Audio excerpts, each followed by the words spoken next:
성경 말씀 보겠습니다. 출애굽기 31장 1절부터 4절 그리고 마지막 11절. 출애굽기 31장 1절부터 4절 마지막 11절 한 절씩 교독합니다. 여호와께서 모세에게 말씀하여 이르시되 내가 유다 지파의 홀의 청자요 우리의 아들인 브라셀을 지명하여 부르고 하나님의 영을 그에게 충만하게 하며 지혜와 총명과 지식과 여러 가지 재주로 정교한 일을 연구하여 금과 은과 노스로 만들게 하며 같이 11절 시작. 관유와 성소의 향기로운 향이라 물은 내가 내게 명령한 대로 그들이 만들지니라. 확실히 집이 좋습니다.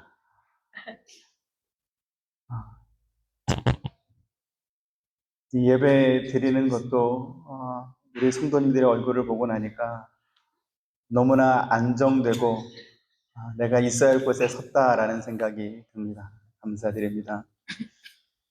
시내산에서 모세에게 십계명과 율법과 규례와 법도를 주신 하나님께서 곧이어 내가 너희 가운데 거할 성소를 만들라 이렇게 지시하셨습니다.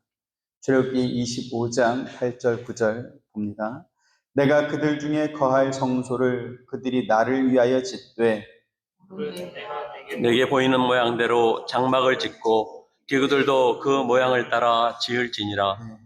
여기 내가 그들 중에 거할 성소라고 번역된 성소는 하나님께서 이스라엘 백성과 만나주시는 곳이어서 회막이라고 불리기도 합니다. 또 그 외에도 장막, 증거막, 범막, 여호와의 성막, 증거의 장막, 여호와의 집, 세상에 속한 성소 등 여러 가지 다른 이름으로 불리기도 했습니다.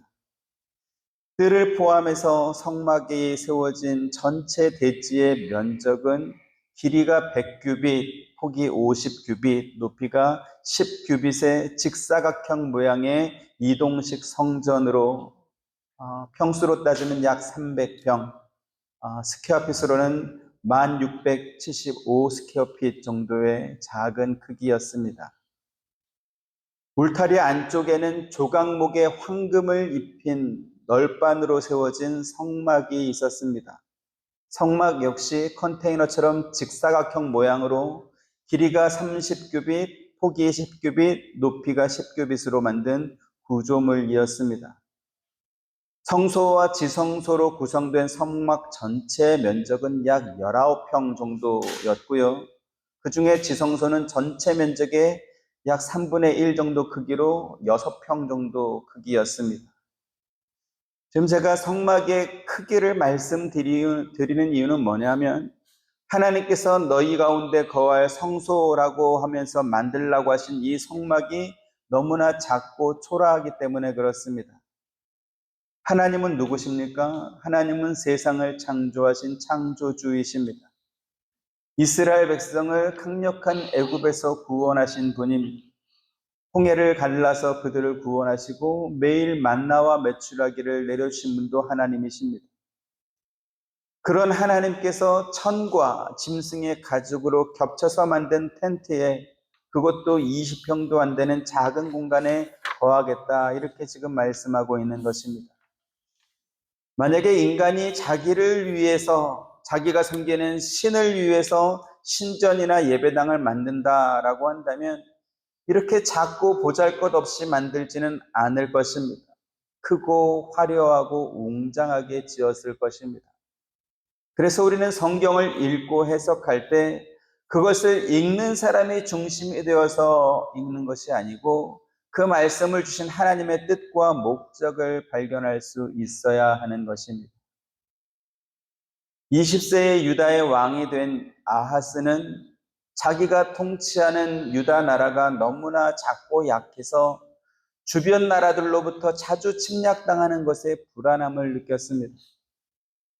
그에 비해서 베델과 단의 우상과 우상의 신전을 만들고 온 나라의 산당을 만들어서 각종 우상을 섬기는 북이스라엘은 상대적으로 유다보다 강했고 하나님의 심판도 받지 않았습니다.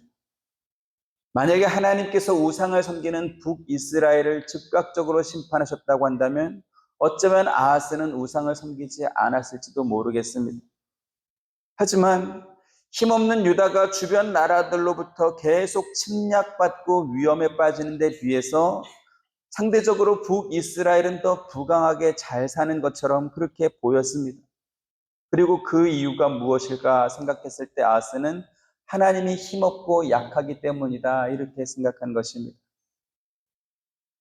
사실 북이스라엘의 왕들은 반복해서 우상을 섬기고 하나님 앞에 죄를 범한 것 때문에 하나님의 심판을 받아서 왕들이 계속 죽고 정권이 계속 바뀌는 그 일들이 반복되고 있었지만 아하스의 눈에는 그러한 것들이 전혀 보이지 않았던 것입니다. 그래서 아하스도 북이스라엘처럼 나라 곳곳에 산당을 만들어서 우상에게 제사하게 했습니다. 우상에게 분향하게 했고 심지어 자기 아들들을 불로 태워서 신에게 제물로 바치기까지 했습니다. 열왕기하 16장 2절부터 4절 보죠. 아하스가 왕이 될 때의 나이가 20세라 예루살렘에서 16년간 다스렸으나 그의 조상 다윗과 같이 아니하여 그의 하나님 여호와께서 보시기에 정직히 행하지 아니하고 이스라엘의 여러 왕의 길로 행하며 또 여호와께서 이스라엘 자손 앞에서 쫓아내신 이방 사람의 가증한 일을 따라 자기 아들을 불 가운데로 지나게 하며 같이 또 또 산당들과 작은 산 위와 모든 푸른 나무 아래에서 제사를 드리며 분향하였더라. 네. 이처럼 아하스가 우상에 빠지자 하나님께서는 그가 회개하고 돌이키게 하기 위해서 아람 나라와 연합한 북이스라엘이 군사를 이끌고 유다를 침공하게 하셨습니다. 이렇게 전쟁 상황이 벌어지게 했지만 그럼에도 불구하고 하나님께서는 아하스에게 경고와 함께 구원의 약속도 함께 주셨습니다. 이사야 선자를 아하스에게 보내서 침략해온 연합군을 두려워하지 말라라고 하시면서 하나님께서 그를 지켜주겠다 이렇게 약속하신 것입니다. 하지만 아하스는 하나님의 약속을 거절하고 북이스라엘과 아람 나라 연합군을 물리칠 실질적 힘이 있는 아수르 왕에게 도움을 요청했습니다. 아하스는 아수르 왕에게 나는 왕의 신하입니다 이렇게 말하면서 여호와의 성전에 있는 은과 금까지 거두어 가지고 아수르 왕에게 조공으로 예물로 이렇게 바치기까지 했습니다. 열왕기하 16장 7절 8절 아하스가 아수르 왕 디글랏 빌레셀에게 사자를 보내 이르되 나는 왕의 신복이요 왕의 아들이라 이제 아람 왕과 이스라엘 왕이 나를 치니 청하건대 올라와 그 손에서 나를 구원하소서 하고 아하스가 여호와의 성전과 왕궁 곳간에 있는 은금을 내어다가 아수르 왕에게 예물로 보냈더니 네. 이처럼 강대국을 의지하고 부러워했던 아하스는 단지 아수르 왕에게 뇌물을 바치고 그의 신하가 되었음을 자처하면서 도움을 요청하는 정도에 그치지 않았습니다. 여기서 더 나아갔습니다. 아수르 왕을 만나기 위해서 다메섹으로 갔던 아하스는 그곳에서 그들이 사용하는 제단을 보게 됩니다. 성막과 성전의 기물들이 이동식이었던 것처럼 그래서 하나님께서 옮기라는 곳에 옮겨서 또 그곳에 성막을 치기 위해서 성막과 모든 기물들이 이동식이었던 것처럼 아수르의 제단도 이동식이었습니다. 왜 그런가 하면 고대의 전쟁은 신들의 전쟁이라 불렀습니다. 그래서 아수르 왕이 주변 나라들을 침략할 때 그들의 신에게 제물을 바치고 승리를 기원하기 위해서 이동식으로 제단을 만들었던 것이죠. 그리고 이렇게 신들의 전쟁에서 승리하고 나면 패전한 국가는 자기를 이긴 그 나라에 함부로 대적하지 못하게 되었습니다. 왜냐하면 신의 전쟁에서 패했기 때문에 그렇습니다. 상대 나라의 신이 더 강하기 때문에 사람 대 사람이라면 어떻게 싸워보겠지만 신이 졌는데 어떻게 덤비겠습니까? 그래서 아수르 왕을 만나기 위해서 다메섹에 왔던 아하스는 그곳에서 본 그 아수르 사람들이 섬기는 그 신전, 그 제단의 마음을 빼앗기고 말았습니다. 그래서 아하스는 아수르 사람들이 만든 제단의 구조와 모양을 그대로 똑같이 그려가지고 자기 제사장에게 그 모든 것을 보냈습니다. 그러면서 내가 본 이 제단의 모양과 똑같은 것들을 만들어라. 그렇게 제사장 우리아에게 보낸 것입니다. 예루살렘 성전에 있는 번제단도 아수르가 사용하는 제단과 같이 그렇게 크고 모양도 좋게 만들려면, 그래서 거기에서 하나님께 제사한다면 아마도 하나님이 더 좋은 걸 받고 좋아하지 않을까, 그래서 자기들을 더 돕지 않을까, 이렇게 생각했던 것이죠. 열왕기하 16장 10절 11절 봅니다. 아하스 왕이 아수르의 왕 드글랏 빌레셋을 만나러 다메섹에 갔다가 거기에 있는 제단을 보고 아하스 왕이 그 제단의 모든 구조와 제도의 양식을 그려 제사장 우리아에게 보냈더니, 아하스 왕이 다메섹에서 돌아오기 전에 제사장 우리아가 아하스 왕이 다메섹에서 보낸 대로 모두 행하여 제사장 우리아가 제단을 만든지라. 네, 100번 양보해서 왕이었던 아하스는 성전의 제단이 무슨 의미인지 잘 모를 수도 있을 것입니다. 하지만 제사장 우리아는 상번제라고 해서 매일 하나님 앞에 번제를 드렸고, 속죄의 제물을 가지고 온 백성들을 대신해서 번제단에서 하나님께 제물을 드리는 일을 하는 그러한 사람 아니겠습니까? 당연히 그 제단이 무엇을 의미하는지, 왜 하나님께서 제단을 그렇게 만들라고 하셨는지 너무나 잘 아는 사람이었습니다. 하지만 우리아는 하나님의 명령이 아니고 아하스 왕의 명령에 복종했습니다. 그리고 왕이 만들라고 한 그 제단 위에서 제물을 불태웠고 또 짐승의 피를 뿌렸습니다. 심지어 아하스는 기존의 성전에 있던 놋제단을 한쪽 구석으로 치워버리고 이제 새로 만든 아수르 우상에게 바치기 위해서 만들었던 그 번제단과 똑같이 생긴 그 번제단을 성전 중앙에 두고 그곳으로 하나님의 제단을 대신하도록 만들었습니다. 계속해서 12절부터 14절 봅니다. 왕이 다메섹에서 돌아와 제단을 보고 제단 앞에 나아가 그 위에 제사를 드리되 자기의 번제물과 소제물을 불사르고 또 전제물을 붓고 수은제 짐승의 피를 제단에 뿌리고 같이 또 여호와의 앞 곧 성전 앞에 있던 놋제단을 새 제단과 여호와의 성전 사이에서 옮겨다가 그 제단 북쪽에 그것을 두니라. 네. 아하스는 앞으로 이제 이스라엘에서 드리는 모든 제사는 자기가 만든 제단을 사용해서 그 위에서 제물을 드려라. 그리고 한쪽으로 치워버렸던 그 놋제단은 앞으로 자기가 하나님 앞에 뭔가 특별한 걸 물어볼 일이 있을 때 그때만 사용하겠다, 이렇게 선포한 것입니다. 그리고 제사장 우리아는 왕의 그와 같은 잘못된 명령까지도 복종했습니다. 계속해서 15절 16절 보죠. 아하스 왕이 제사장 우리아에게 명령하여 이르되 아침 번제물과 저녁 소제물과 땅의 왕의 번제물과 그 소제물과 모든 국민의 번제물과 그 소제물과 전제물을 다 이 큰 제단 위에 불사르고 또 번제물의 피와 다른 제물의 피를 다 그 위에 뿌리라. 오직 놋제단은 내가 주께 엿줄 일에만 쓰게 하라 하매, 제사장 우리아가 아하스 왕의 모든 명령대로 행하였더라. 이스라엘과 유다가 멸망한 이유를 살펴보면 발견하게 되는 공통점이 있습니다. 그건 뭐냐면 두 나라 모두 우상을 섬겼고 하나님께서 미워하시는 죄를 범했다라는 것입니다. 그리고 선지자를 통해서 하나님께서 그들에게 죄를 지적했지만 왕이 선지자의 명령을 듣지 않았습니다. 그런데요, 그런 왕들이 범했던, 또 이스라엘 백성들이 선지자의 말을 듣지 않았던 그것보다 더 큰 죄가 있었습니다. 더 심각한 문제가 있었습니다. 그건 뭐냐면 제사장들이 타락한 것입니다. 왕들은 하나님의 뜻을 잘 모를 수 있습니다. 하지만 제사장들은 매일 아침과 저녁에 성소에 들어가서 분향단에 향을 피우고 또 등불을 밝히면서 하나님 앞에 기도하는 사람들이었습니다. 출애굽 30장 7절 8절 또 보죠. 아론이 아침마다 그 위에 향기로운 향을 사르되 등불을 손질할 때에 살을 찌며 또 저녁 때 등불을 켤 때 살을 찌니 이 향은 너희가 대대로 여호와 앞에 끊지 못할지며. 네, 여호와의 등잔에 매일 불을 밝히고 분향단에 매일 향을 피우면서 기도했던 사람들이 바로 제사장입니다. 그런데 그 제사장에게 왕이 와서 하나님의 명령을 거스르는 그러한 일을 하라고 하면 제사장은 왕에게 뭐라고 말해야 될까요?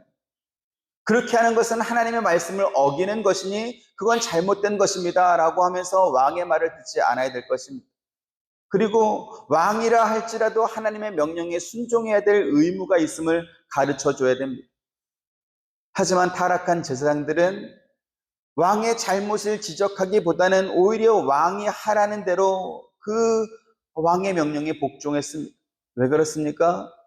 왕은 제사장의 현재 삶에 실질적인 영향을 주는 그러한 사람이었기 때문에 그렇습니다. 유다의 8대 왕인 요아스라는 왕이 있었습니다. 요아스는 그를 믿음으로 이끌었던 여호야다 제사장이 나이가 많아 죽은 이후에 이제 다른 왕들처럼 그도 우상을 따라 섬기기 시작했습니다. 그러자 여호야다 제사장의 아들이었던 스가랴 제사장이 요아스 왕이 유다 백성들과 함께 우상을 섬기고 하나님 앞에 죄를 범하는 일을 하자 그것을 지적했습니다. 왕이 우상을 섬기는 것은 하나님 앞에 죄가 된다라는 것을 강력하게 지적한 것이죠. 이때 요아스는 스가랴 제사장의 말을 듣고 하나님 앞에 돌아서기보다는 오히려 사람들에게 명령해서 여호와의 성전에서 그 스가랴 제사장을 돌로 쳐서 죽이게 했습니다. 열왕기하 24장 20절부터 22절. 이에 하나님의 영이 제사장 여호야다의 아들 스가랴를 감동시키매 그가 백성 앞에서 높이 서서 그들에게 이르되 하나님이 이같이 말씀하시기를 너희가 어찌하여 여호와의 명령을 거역하여 스스로 형통하지 못하게 하느냐 하셨나니 너희가 여호와를 버렸으므로 여호와께서도 너희를 버리셨느니라 하나.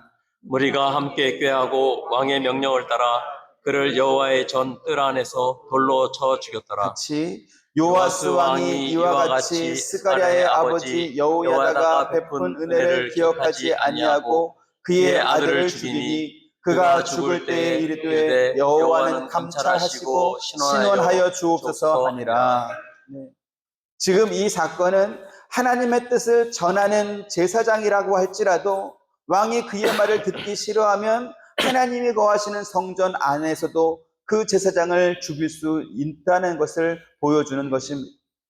그렇기 때문에 자기의 안위를 위하는 제사장이라고 한다면 왕이 하나님의 말씀에 배치되는 그러한 명령을 한다 할지라도 왕의 명령에 복종해서 자기 자리와 또 자기 목숨을 보존하게 된다라는 것을 보여주는 것입니다.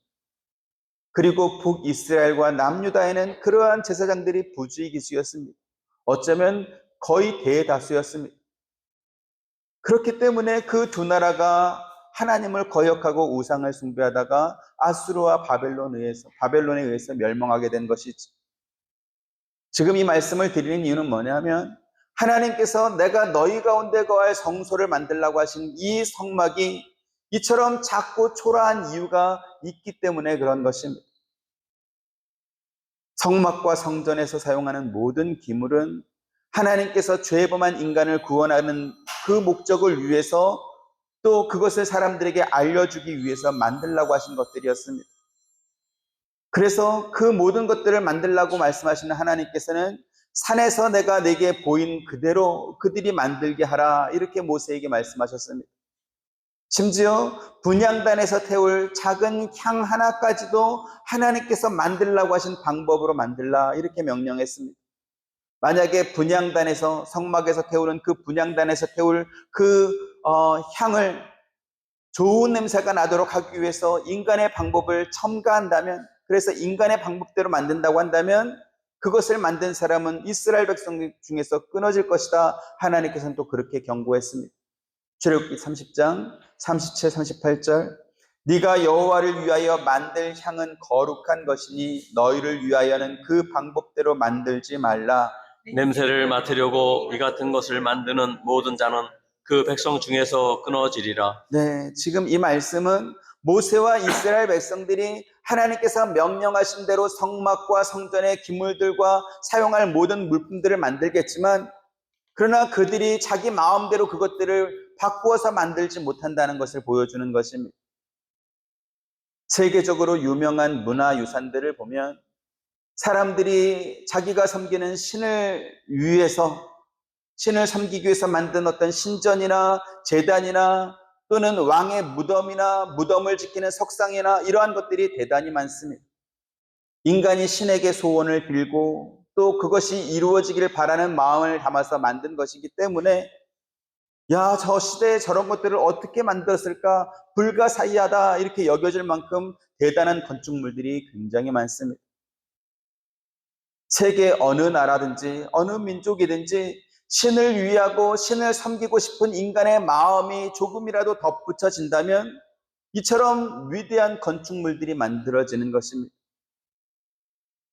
우리나라에도 대한민국에도 험준한 산 중턱에 아주 거대한 사찰들이 자리 잡고 있지 않습니까? 요즘에는 등산객들이 돈을 받지 않지만 불과 얼마 전까지만 해도 문화재 관리비라는 명목으로 등산하는 모든 사람들이 그 사찰을 위해서 관리비를 내야 됐습니다. 그렇게 보면 하나님께서 거하시겠다라고 말씀하신 이 성막은 너무나 초라합니다. 앞서도 말씀드린 바와 같이 성소와 지성소와 그 두 개 합친 공간이 20평도 되지 않습니다. 뜰까지 다 합쳐도 300평밖에 되지 않습니다. 그에 비해서 이집트의 피라미드는 밑변의 길이만 230m이고 높이는 147m에 이르는, 그래서 현존하는 불가사의한 건축물이다라고 여겨지는 아주 대단하고 웅장한 그러한 건축물입니다. 피라미드와 비교할 바는 아니지만 우리나라 경주에 가도 죽은 왕의 왕릉들이 있지 않습니까? 그것도 언덕처럼 보일 만큼 그렇게 크고 웅장합니다. 그래봐야 죽은 왕에 불과한데, 그런데 그렇게 죽은 왕을 위한 무덤도 그토록 사람들이 크게 만드는데 성막은 왜 이렇게 작고 초라한가라는 것이지. 그런데 더 놀라운 것이 있습니다. 그건 뭐냐면 성인 몇 사람이 조립해도 얼마 안 걸릴 것 같은 그 작은 성막을 만들 때 아무나 그것을 만드는 것이 아니고 하나님께서 지명한 사람이 그 일을 해야 된다 이렇게 말씀한 것입니다. 여러분, 이스라엘 백성들은 어떤 사람들이었습니까? 그들이 애굽에서 살 때 벽돌을 구워서 성을 만들고 성벽을 만들고 피라미드를 건설했던 건축 전문가, 건설 전문가들입니다. 하나님께서 하나하나 일일이 가르쳐주지 않아도 대충 모양만 말해줘도 그 정도 되는 그러한 성막은 반나절이면 뚝딱 만들 수도 있을 것입니다. 그런데 하나님께서 그 조그마한 성막을 만드는 일에 인간의 지혜나 인간의 경험을 사용하지 않습니다. 오늘 본문 2절부터 5절 다시 보시죠. 내가 유다 지파 홀의 손자요 우리야의 아들인 브랄세를 지명하여 부르고 하나님의 영을 그에게 충만하게 하여 지혜와 총명과 지식과 여러 가지 재주로 정교한 일을 연구하여 금과 은과 노수로 만들게 하며 보석을 깎아 물리며 여러 가지 기술로 나무를 새겨 만들게 하리라. 네, 하나님께서 만들라고 하신 성막이 이집트의 피라미드나 스핑크스처럼 수학과 과학과 정교한 건축 기술이 필요할 만큼 그렇게 복잡하고 거대한 건물이라고 한다면 이 말씀이 이해가 될 것입니다. 그런데 별로 크지도 않은 야전 텐트에 불과한 성막 아니겠습니까? 조각목으로 만든 나무 기둥에다가 가늘게 꼬은 실로 수놓은 어떤 휘장과 짐승의 가죽을 덧대서 만든 그러한 텐트입니다. 야전 텐트. 그런데 겨우 그 정도 구조물을 만들면서 하나님의 영이 그에게 충만하게 하여 지혜와 총명과 지식과 여러 가지 재주까지 이렇게 가진 그러한 사람이 필요할까? 그것도 하나님이 주어서 그것을 하게 하는 것이 과연 필요할까 하는 것이지. 심지어 하나님께서는 유다 지파의 브랄셀뿐만 아니라 단 지파의 오홀리압을 함께 세워서 그 두 사람을 중심으로 여러 사람이 함께 성막을 만들게 했습니다. 6절 같이 보시죠. 시작. 내가 또 단 지파 아이사막의 아들 오홀리압을 세워 그와 함께하게 하며 지혜로운 마음이 있는 모든 자에게 내가 지혜를 주어 그들이 내가 네게 명령한 것을 다 만들게 할지니. 네, 여기에 오홀리압을 세워 그와 함께하게 라고 하신 말씀은 앞서 언급된 브라엘셀에게 오홀리압을 줘서 그를 돕게 한다라는 뜻입니다. 여기서 중요한 것은 내가 무엇을 하리라 라고 하는 말씀입니다. 성막을 지을 때 요즘 TV에 자주 방영되는 어떤 오디션 프로그램처럼 모세가 이스라엘 백성들 가운데 제일 잘할 만한 사람들이 이렇게 경쟁을 시켜가지고 그 중에 뛰어난 실력을 가진 사람을 선발해서 그렇게 만든 것이 아닙니다. 그 일을 맡아서 해야 할 사람을 하나님께서 직접 지목하시고 그 사람에게 하나님의 영을 충만하게 해주고 또 지혜와 총명과 여러 가지 재주까지 함께 줘서 그로 하여금 그 일을 할 수 있도록 하겠다라는 것이죠.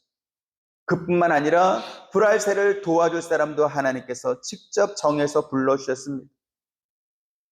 이 말씀은 오홀리압과 브랄셀 그리고 그들을 도와서 성막을 만드는 데 동원된 모든 사람들이 많이 있겠지만 그러나 그 일은 결국 하나님께서 하신다라는 것을 보여주는 것입니다. 무슨 뜻입니까? 성막을 만드는 일에 이 동원된 사람들은 단지 도구로만 사용된 것이 아니고 하나님께서 당신의 뜻대로 되게 하시기 위해서 그들에게 하나님의 영과 지혜와 총명과 모든 재주들을 다 그들에게 주셨다라는 것이죠. 그래서 성막과 성전에 배치되는 모든 기구들을 만든 다음에 다 마친 다음에 모세가 그 모든 일들이 되어진 일에 대해서 하나님 앞에 이렇게 기록했습니다. 출애굽기 40장 16, 19, 21, 29절 좀 떨어져 있지만 한 절씩 봅니다. 모세가 그같이 행하되 곧 여호와께서 자기에게 명령하신 대로 다 행하였더라. 또 성막 위에 막을 펴고 그 위에 덮개를 덮으니 여호와께서 모세에게 명령하신 대로 되니라. 또 그 궤를 성막에 들여놓고 가리개 휘장을 느려뜨려 그 증거궤를 가리니 여호와께서 모세에게 명령하신 대로 되니라. 또 회막의 성문 앞에 번제단을 두고 번제와 소제를 그 위에 드리니 여호와께서 모세에게 명령하신 대로 되니라. 네, 보시는 것처럼 처음부터 끝까지 여호와께서 모세에게 명령하신 대로 되니라 이렇게 했습니다. 심지어 그들이 성막에 들어갈 때나 제단에 가까이 나아갈 때 먼저 몸을 씻고 간 것까지도 여호와께서 모세에게 명령하신 대로 다 했다 그렇게 기록하고 있습니다. 32절도 봅니다. 시작. 그들이 회막에 들어갈 때에 제단에 가까이 갈 때 씻었으니 여호와께서 모세에게 명령하신 대로 되니라. 네. 이처럼 성막을 만드는 원리는 우리가 성경을 읽고 해석할 때도 똑같이 적용될 것입니다. 신명기 30장 19절 20절 봅니다. 내가 오늘 하늘과 땅을 불러 너희에게 증거를 삼노라. 내가 생명과 사망과 복과 저주를 내 앞에 두었은즉 너와 내 자손이 살기 위하여 생명을 택하고 내 하나님 여호와를 사랑하고 그의 말씀을 청종하며 또 그를 의지하라. 그는 내 생명이시요 내 장수이시니 여호와께서 내 조상 아브라함과 이삭과 야곱에게 주리라고 맹세하신 땅에 네가 거주하리라. 네. 지금 이 말씀은 하나님께서 인간에게 선택의 자유를 준 것처럼 그렇게 오해되곤 합니다. 그런데 이 말씀은 하나님께서 모세와 이스라엘 백성들에게 생명과 복을 선택할 것인지 아니면 사망과 저주를 택할 것인지 잘 생각해서 너희들이 지혜로운 선택을 해라 이런 뜻이 아닙니다. 하나님께서 인간에게 선택할 권리를 주었을 때 인간이 좋은 쪽을 선택해서 생명과 복을 얻는 삶을 산 적이 있다면 아마도 성경은 그에 관한 사례들을 많이 기록했을 것입니다. 하지만 아담과 하와 이후에 성경에 기록된 사람들을 우리가 보면 생명과 복을 선택해서 산 사람들은 없습니다. 모두 사망과 저주 쪽을 택해서 살다가 그렇게 결말이 났습니다. 이처럼 인간 역사에서 하나님이 주시는 생명과 복을 선택한 사람들이 한 명도 없기 때문에 바울은 로마서에서 이렇게 기록했습니다. 로마서 3장 23절 같이 봅니다. 시작. 모든 사람이 죄를 범하였음에 하나님의 영광에 이르지 못하더니. 네. 성경이 이렇게 명확하게 인간이 가진 죄의 본성을 지적하고 있음에도 불구하고 오늘날 사람들은 자기들이 올바른 판단과 실천을 할 수 있다 이렇게 생각합니다. 19절 마지막에 너와 내 자손이 살기 위하여 생명을 택하고 라고 했습니다. 그리고 뒤이어 20절에는 내 하나님 여호와를 사랑하고 그의 말씀을 청종하며 또 그를 의지하라고 말씀했습니다. 이것이 무슨 뜻입니까? 여호와 하나님을 사랑하고 그의 말씀을 잘 들으며 그를 의지하고 사는 것 외에는 생명을 얻을 방법은 없다라는 그러한 뜻입니다. 그런데 사람들은 어떻게 생각합니까? 일단 하나님이 뭐라고 말하는지 한번 들어보겠다라는 것입니다. 그리고 나서 내가 판단하고 내가 결정하겠다는 것이죠.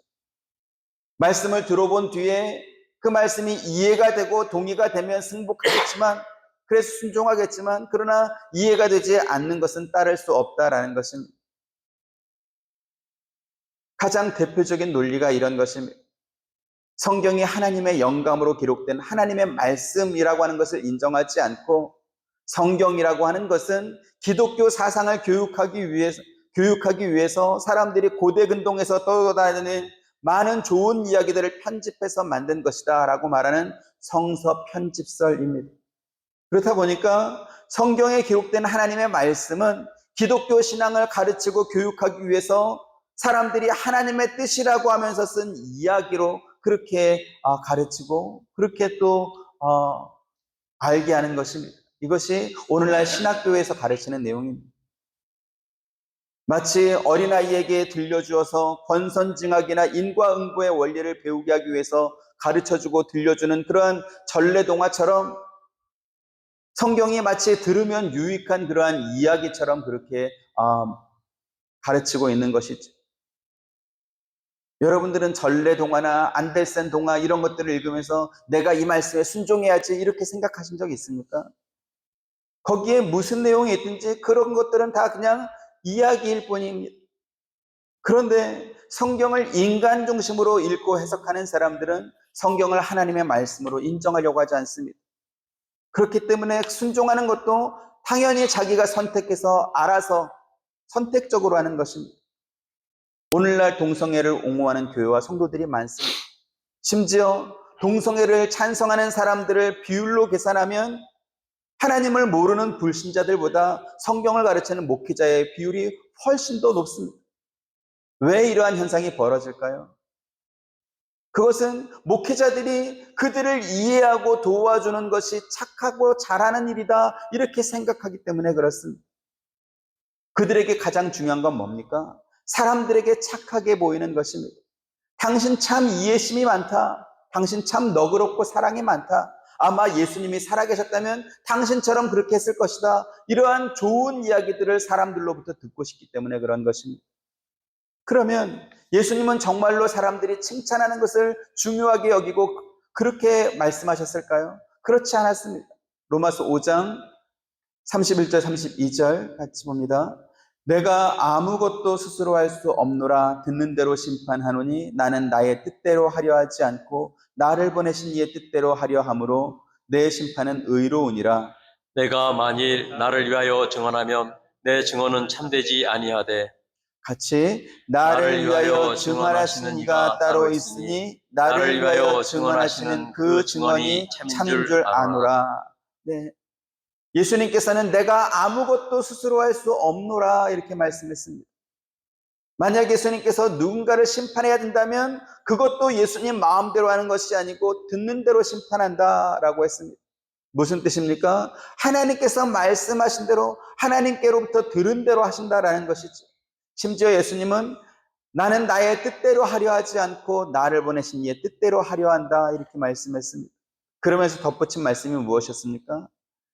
내가 만일 내 자신에 대해서 증언한다면 그 증언은 참된 증언이 될 수 없다 이렇게 했습니다. 지금 이 말씀은 법정 용어입니다. 재판정에 선 사람이 자기에게 유리한 증언을 얼마든지 할 수 있을 것입니다. 하지만 그것을 참된 증언으로 사용할 수 있겠습니까? 참고는 될 수 있겠지만 그러나 그것을 참된 증거라고 말할 수는 없습니다. 왜요? 모든 사람들이 자기에게 유리한 증언을 하기 때문에 그렇습니다. 하지만 예수님에 대해서 증언하는 분이 따로 있다라고 했습니다. 성령 하나님께서 예수님을 위해서 증언해 주십니다. 그렇기 때문에 그 증언은 참된 증언이 되는 것입니다. 물론 세례 요한도 예수님에 대해서 증언하긴 했습니다.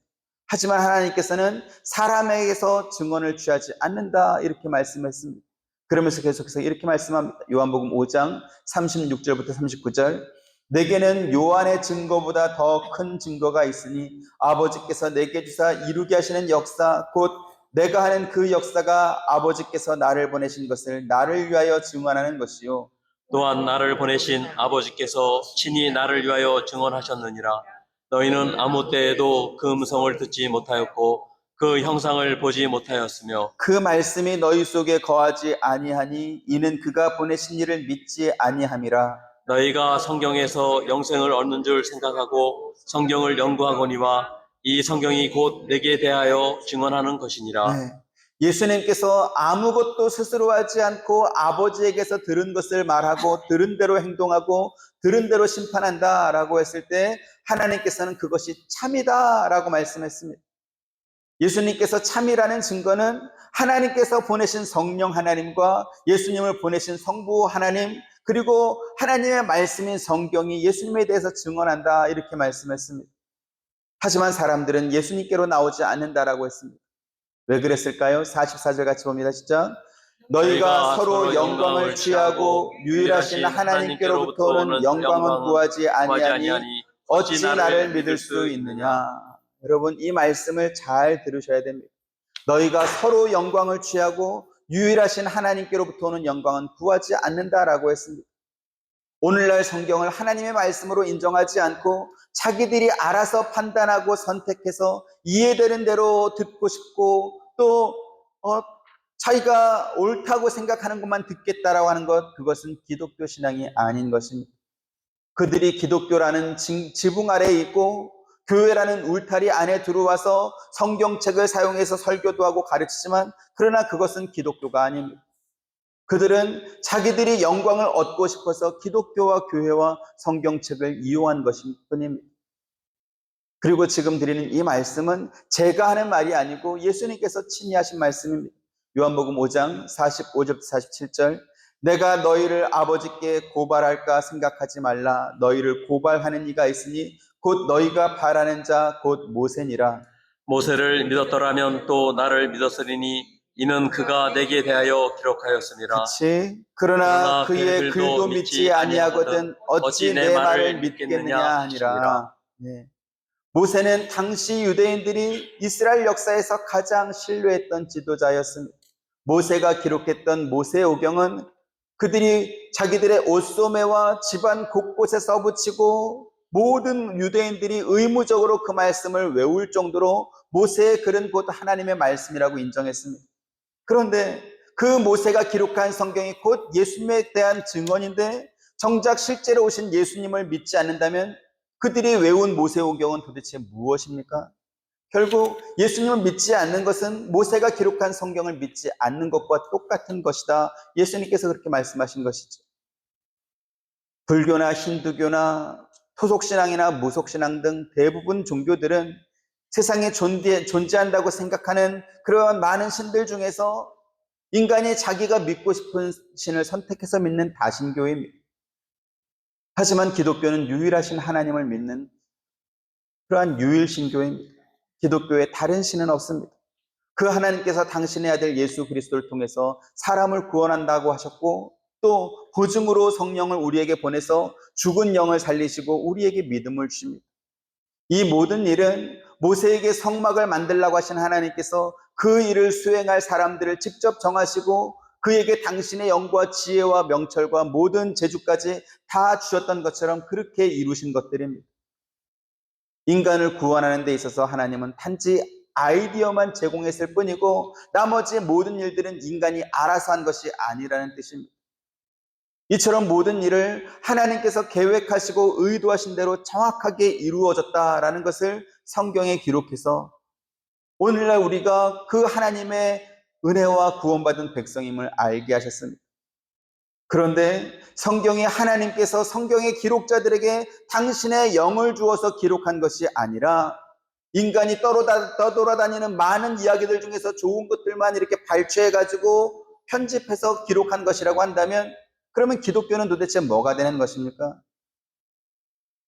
성경이 순진한 하나님의 말씀이다, 순전한 하나님의 말씀이다라는 것이 부정되고 그것이 인간이 꾸며낸 이야기라고 한다면 우리가 받은 이야기도 우리가 받은 구원도 꾸며낸 이야기에 불과할 것입니다. 하지만 오늘날 기독교와 교회라는 간판을 내걸고 또 목회자를 양성하는 신학교라는 간판을 내걸고 그렇게 종교 행위를 하면서도 정작 성경이 하나님의 말씀이라는 것을 부정하는 모순된 그러한 행위를 하는 사람들이 너무나 많습니다. 그러한 교회들, 그러한 신학교들이 너무나 많습니다. 구약시대에 타락한 제사장들처럼 타락한 목회자들, 타락한 신학자들이 너무나 많은 세상을 우리가 살고 있다는 것입니다. 그래서 우리는 우리가 믿는 기독교 신앙이 어디에 근거를 두고 있고 우리가 어떻게 믿어야 하는지 정확한 신앙의 지식을 가져야 할 것입니다. 그렇지 않으면 사람들이 좋다고 하고 사람들이 옳다고 하는 것을 따라가면서 그것이 기독교 신앙인 줄로 착각하게 되기 때문에 그렇습니다. 성경에 기록된 인류 역사에서 우리가 확인하는 것처럼 태초부터 지금까지 인간이 알아서 하나님의 뜻을 찾아낸 적이 없고 또 하나님의 뜻을 알았다고 해서 그것을 순종한 적도 없습니다. 만약에 인간이 스스로 깨달아서 알았든지 혹은 다른 이로부터 알게 되었든지 간에 생명과 복의 길을 선택해서 취할 수 있었다고 한다면 예수님께서 세상에 오실 필요는 없었을 것입니다. 우리 인간은 복되고 좋은 길을 알았다고 해도 그 길로 가지 않습니다. 혹시 여러분들께서 저에게 정말 목사님은 그렇게, 박 목사는 그렇게 생각합니까? 그 증거 한번 대보십시오. 이렇게 말한다고 한다면 제가 이제 설교를 처음부터 다시 해야 됩니다. 왜요? 성경에 그와 같은 내용이 너무나 많이 있기 때문에 그렇습니다. 하나님께서 브랄셀과 오홀리압에게 당신의 영을 충만하게 부어주시고 그들에게 지혜와 명철을 더해주시고 그들에게 각종 재주를 주어서 하나님께서 원하시는 성막을 만들게 하셨습니다. 같은 원리로 하나님께서는 성경의 저자들에게 당신의 영을 부어주시고 그들에게 지혜와 명철을 더해주셔서 하나님의 말씀을 정확하게 기록해서 오늘날 우리에게 전해주셨습니다. 그러면 하나님께서 성막을 지을 때와 성경을 기록하게 할 때만 하나님의 영을 부어주시고 지금은 그런 일이 없습니까? 그렇지 않습니다. 고린도서 12장 3절 같이 봅니다. 시작. 그러므로 내가 너희에게 알리노니 하나님의 영으로 말하는 자는 누구든지 예수를 저주할 자라 하지 아니하고 또 성령으로 아니하고는 누구든지 예수를 주시라 할 수 없느니라. 네. 우리가 예수님을 그리스도로 믿고 시인하는 것은 성령이 우리에게 주어졌기 때문에 할 수 있는 것입니다. 또한 우리가 예수 그리스도 안에서 한 지체인 교회를 이루어서 봉사할 수 있는 것도 성령께서 우리 각 사람에게 나누어 주신 신령한 은사가 있기 때문에 할 수 있는 것입니다. 계속해서 11절 13절 봅니다. 이 모든 일은 같은 한 성령이 행하사 그의 뜻대로 각 사람에게 나누어 주는 것이니라. 몸은 하나인데 많은 지체가 있고 몸의 지체가 많으나 한 몸임과 같이 그리스도 그러하니라. 같이 우리가 유대인이나 헬라인이나 종이나 자유인이나 다 한 성령으로 세례를 받아 한 몸이 되었고 또 다 한 성령을 마시게 하셨느니라. 네. 이 말씀은 우리가 교회에서 서로 다른 모습, 서로 다른 방법으로 봉사한다 할지라도 하나님께서 부어주신 충만한 영과 또 지혜와 명철로 하게 된다라는 뜻입니다. 마치 하나님께서 브랄셀과 오홀리압을 지명하여서 성막을 짓게 하신, 세우게 하신 것과 같은 원리입니다. 오늘 말씀을 통해서 세 가지만 기억하시기 바랍니다. 첫 번째로 하나님께서 당신이 거하실 성막을 이렇게 작고 초라하게 지으라고 하신 이유가 있다라는 것입니다.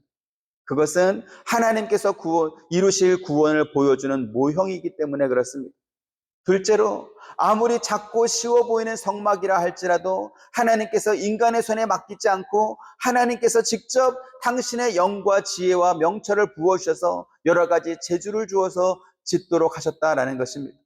세 번째로 하나님께 대해서 충성과 열정을 바치려는 인간이 멋지게 성막을 만들게 그렇게 하지 않으시고 하나님께서 지명하신 사람들을 통해서 그들이 하나님의 명령을 따라서 지었다라는 것입니다. 그리고 이 원리는 지금도 똑같습니다. 우리는 하나님께서 성경을 통해서 말씀하신 것이 모두 하나님의 말씀이라는 것을 반드시 믿고 신앙생활해야 될 것입니다.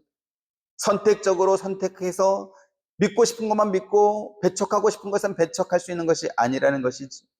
그리고 하나님께서 각 사람에게 당신의 성령과 함께 은사를 나누어 주시고 지혜와 명철을 주어서 하나님의 교회를 이루어가게 하신 것을 믿고 우리가 서로 협력해야 될 것입니다. 저와 여러분, 우리 한빛 장로교회에 속한 우리 모두가 하나님께서 말씀하신 대로 합당한 영광을 돌리고 또 합당한 공동체를 이루어갈 수 있게 되기를 주님의 이름으로 축원드립니다. 은혜로우신 아버지 하나님, 천지를 지으신 하나님이 거하시기엔 너무나 작고 보잘것없는 곳을 내가 거할 성소라고 말씀하시면서 하나님이 지명하신 사람에게 또 그에게 지혜와 명철과 하나님의 영을 부어주시고 각종 재주를 주어서 짓게 하셨습니다. 같은 원리로 우리에게 성경을 허락하시고 우리가 이 세상을 살아가는 모든 원리도 하나님의 말씀을 따라 살아가게 하셨습니다. 세상의 것이 아무리 크고 웅장하고 화려하고 좋아 보여도 거기에 하나님의 뜻이 있는 것이 아니고 이 작고 초라하고 보잘것 없어 보이는 곳에 하나님의 뜻을 두시고 그것에 순종하게 하신 이 성경의 원리를 우리가 올바로 배우게 하시고 하나님의 말씀을 듣고 잘 순종하는 그러한 신앙생활하는 우리 모두가 되도록 은혜 더하여 주옵소서. 예수님의 이름으로 기도드립니다. 아멘. 지금은 우리 주 예수 그리스도의 은혜와 하나님의 크신 사랑과 보혜사 성령님의 금화감동 교통하심이 주의 말씀을 듣고 순종하는 모든 사랑하는 성도님들의 머리 위에와 가정과 생업과 하시는 모든 일들 가운데 지금부터 영원토록 함께 있기를 축원하옵나이다. 아멘.